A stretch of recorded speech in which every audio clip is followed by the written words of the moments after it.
Simple one this. If you're the kind of person for whom an overdraft is just an open door in your stately home, then which one of these two cars would you choose for gambling around your personal estate? The Lamborghini Huracán Sterrato or the Porsche 911 Dakar?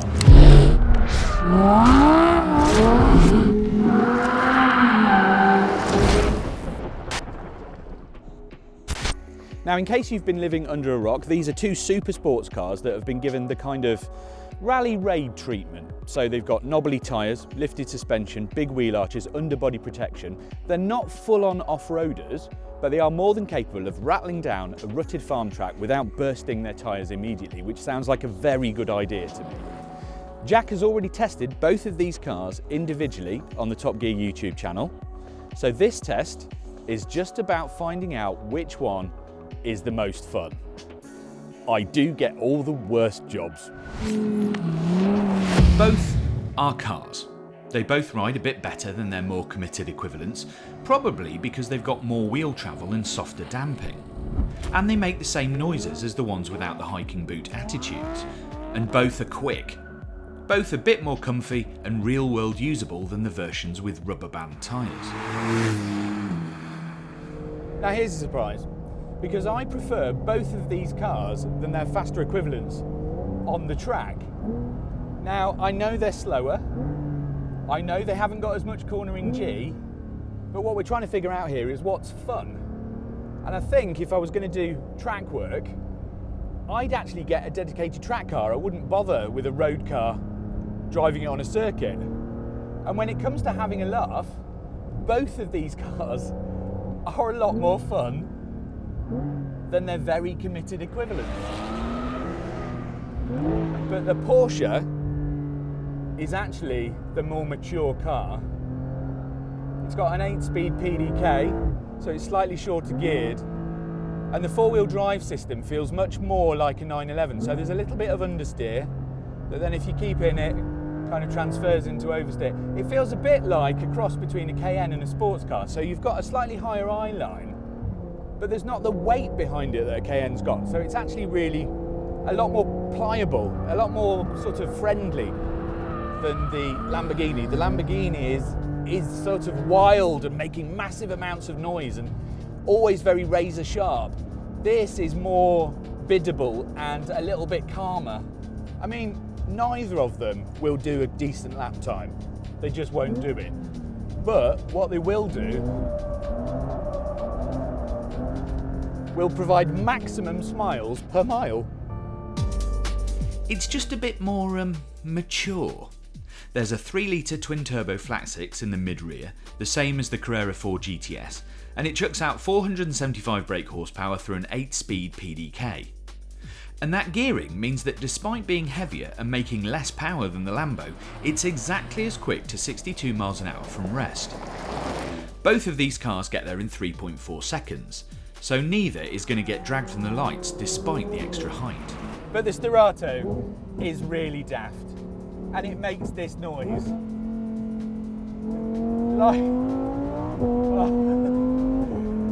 Like the Porsche, it still feels like the car on it which it's based, just a little bit more of it.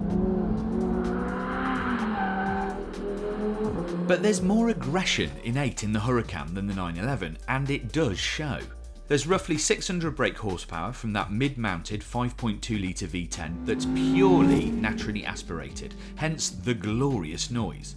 Then there's the less silky 7-speed box. At 1,545 kilograms, the Sterrato's a bit lighter than the Dakar, to the tune of about 60 kilos, but if we're being honest, it actually feels like a bit more. And when it's in the more rear biased modes, it feels really rear biased. The 911 feels like you have to provoke it a bit to be a bit silly, but with the Sterrato you just have to raise a questioning eyebrow and it's already on its feet with mischief in its eyes. It always feels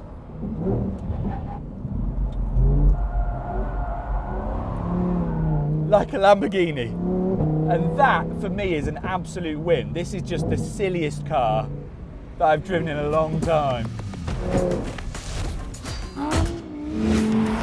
But as much fun as these things are on a track, there's one reason we're here, and that's to try them off-road.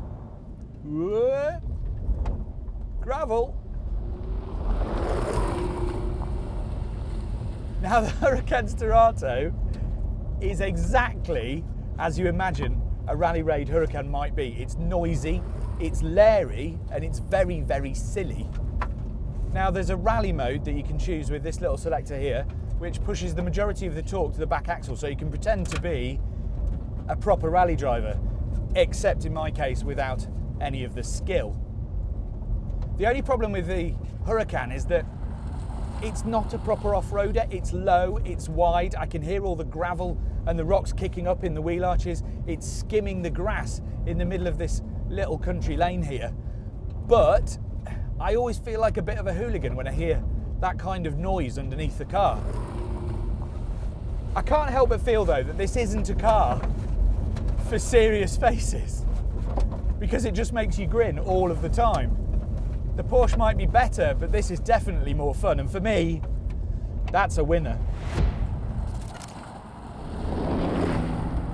The Dakar though, it's slightly more conservative and more precise than the Sterrato.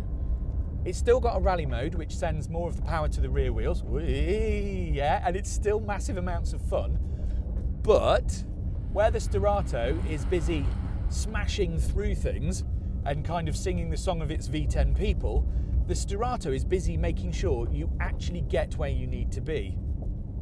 It's making maximum progress rather than the most flamboyant progress, if you get what I mean. And part of that is borne out by the fact that the Dakar also has a proper off-road mode as well as the rally mode. Now that distributes the torque between the two axles, whoa, brilliant, a little more evenly, but it also allows you to jack the car up under speeds about 105 miles an hour.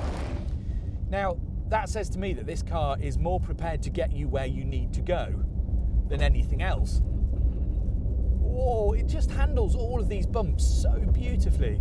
We're on a really rough track, and I bet you can't even tell, and it's narrow, and the Porsche is just a little bit easier to handle, and it's actually really good fun. The Sterrato feels very low and wide, and this Dakar just gives you more vision, and actually that's quite comforting.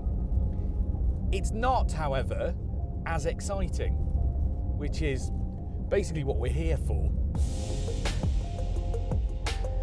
Right, we came here to figure out which one of these two cars is the most fun.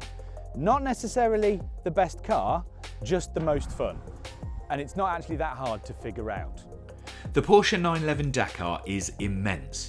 You actually could get to places off-road in it with very little worry that bits would fall off or the engine would cough itself to death.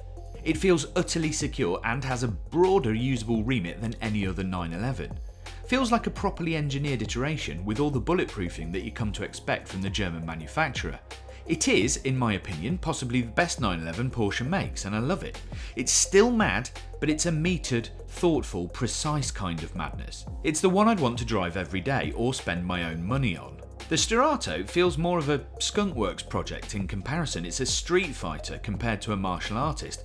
Bluntly, the Porsche is the better car. But the Lamborghini Sterrato, well, I have to say, it's just got that, what's the phrase, mess around and find out attitude, except with a bit more alliteration. It is maximum silly and therefore maximum fun. And in this test, that's what makes it a winner.